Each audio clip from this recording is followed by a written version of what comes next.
ICI तो कर दिया काम भैया, May 25 में मिलेंगे। ये तो पेपर क्लियर नहीं हो रहा, कुछ समझ नहीं आ रहा भैया। 3 पेपर रह गए, छोड़ देता हूँ, ग्रुप 1 में ही रहता हूँ, क्या करूं कैसे करूं भाई। शांत पेपर, मैंने तेरा पेपर भी एनालाइज किया, मैंने सब कुछ देखा और मैं तेरे को शांत कराने, तेरे को कुछ बताने आया हूं। पता है, जब मेरा पेपर ऐसे ही खराब गया था, इट वॉज अ लेंदियर पेपर, इससे भी ज्यादा लेंदी पेपर था और इससे भी ज्यादा टफ पेपर था मेरा।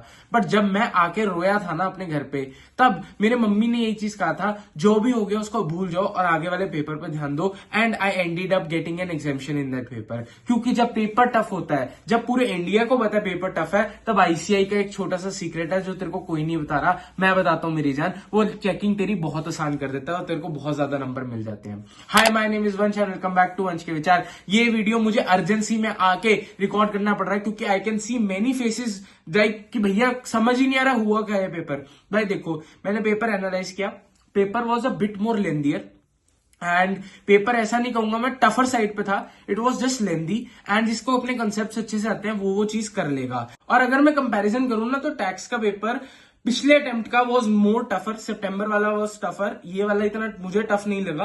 बाकी मेरे लिए यहाँ एक एसी रूम में बैठ के कहना बहुत आसान है और उस 3 घंटे के प्लेटफॉर्म में बैठ के क्या करना वो बहुत टफ है। बट मैं अपनी लड़ाई अपने अटेम्प्ट में लड़के आया हूं, तो मैं ये चीज मानता हूं कि जैसा भी था पेपर, इसके एनालिसिस से या इसके रिव्यू से या एमसीक्यू चेक करने से कुछ नहीं होने वाला। आज तुम्हें फोकस करना चाहिए अपने अगले एग्जाम पे, जो सिर्फ 1.5 दिन बाद आने वाला है, जिसमें तुम्हें कोई छुट्टी नहीं मिलने वाली है। Seeing about the paper prediction, I had told you कि ये एग्जाम में आएगा। टीडीएस टीसीएस की लिस्ट दी थी, जो वो पढ़ के गया उसकी चांदी होगी। डिडक्शन बोला था, पीजीबीपी बोला था, set of income carry forward बोला था और सेल्फ असेसमेंट बोला था, पढ़ के चले जाना। तो जो बंदा तो मेरे को फॉलो कर रहा था उसका तो पेपर मक्खन तरीके से मेरे हिसाब से हो गया होगा। And GST was a bit more difficult and complicated, जितना एक्सपेक्ट नहीं किया था। तभी मैंने उनको बोला था कि जीएसटी पहले करना था। अब बार आज मैं अपनी बड़ाई करने नहीं आया हूं, मैं आया हूं तुझे एक चीज समझाने कि भाई जैसा भी होगा पेपर, अगर हल्का सा भी इस भाई की आवाज सुन के भरोसा आ रहा है ना कि यार ये बंदा ठीक लग रहा है मुझे, ये बंदे की बात है और ये बंदा सुनने में अच्छा लग रहा है, तो भाई एक चीज याद रखियो कि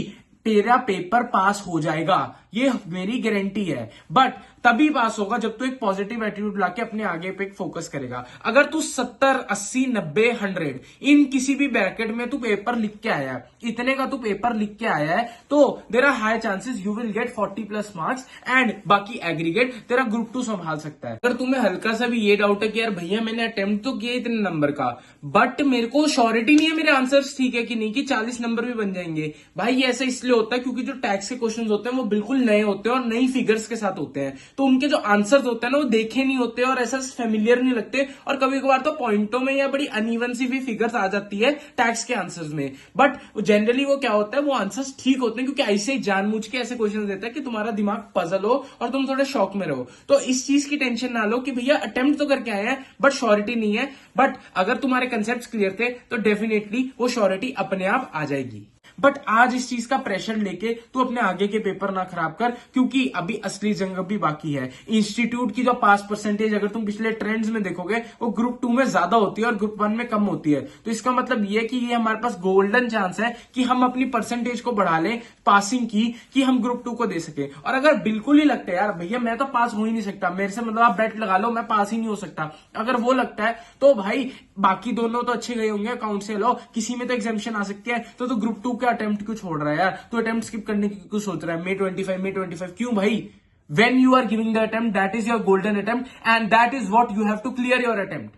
अब बहुत हो गया, अब तू अपने सर पे प्रेशर नहीं लेगा। मैं बोल रहा हूं, कहना बहुत आसान है, भूल जाओ उसको, बुला के मेरा प्यार इंतकाम देखेगी, भूल जाओ उसको। बहुत आसान है कहना कि भूल जाओ, बट बुलाया भूलता नहीं है। बट मैं ये चीज कहूंगा, अगर तुम अपना टाइम किसी और चीज में इन्वेस्ट करोगे, जैसे कि कॉस्टिंग की पढ़ाई करने में, तो तुम डेफिनेटली एक अच्छी रिटर्न पाओगे। मैंने कॉस्टिंग 1.5 दिन में कैसे पढ़नी है उसके ऊपर वीडियो डाल दिया है। फॉर्मूला शीट तुम्हारे लिए, तुम्हारा आधा काम आसान कर दिया। फॉर्मूला शीट बना के लाया हूं, फ्री ऑफ कॉस्ट अवेलेबल है यूट्यूब चैनल पे, जाओ भैया यूट्यूब चैनल पे सब अवेलेबल है। और paper prediction also coming soon, आज के आज ही मैं पेपर प्रिडिक्शन डाल दूंगा, ये मेरा वादा है। बट तू मेरे से वादा करेगा कि भैया जैसा भी हुआ मेरा टैक्स का paper, it let bygones be bygones, जैसा भी से भूल जाओ, अब अगले पेपर पे फोकस करो। एंड सारा कुछ अब अपनी इच्छा, तेरी इच्छा हो गई मेरे यार, अब प्रभु की इच्छा का वक्त है, वो भगवान जी की इच्छा पे छोड़ दो। और जो उनकी इच्छा से होता है वो तुम्हारी इच्छा से भी ज्यादा अच्छा होता है। अभी शॉर्ट रन में लग रहा होगा ये क्या हो रहा है, बट लॉन्ग रन में रिजल्ट वाले दिन तुम मुझे याद करोगे यार वो भाई ने सही कह दिया दिया था